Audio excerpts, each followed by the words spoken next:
Hello, I'm cgian. This is a quick video to show how to add image in Canva. After starting Canva, we can click here to create a new design, or we can choose templates to create a new design. I choose a presentation, click it.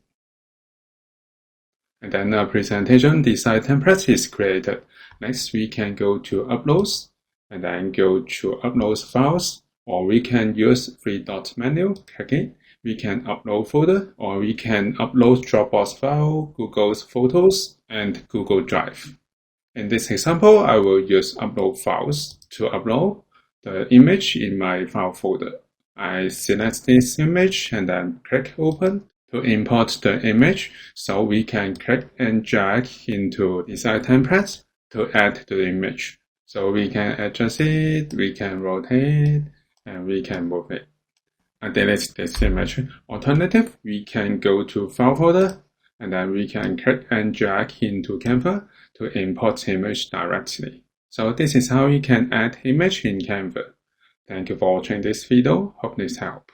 Please subscribe this channel. More video will be shared with you. I'm cgian. See you in the next video. Bye bye.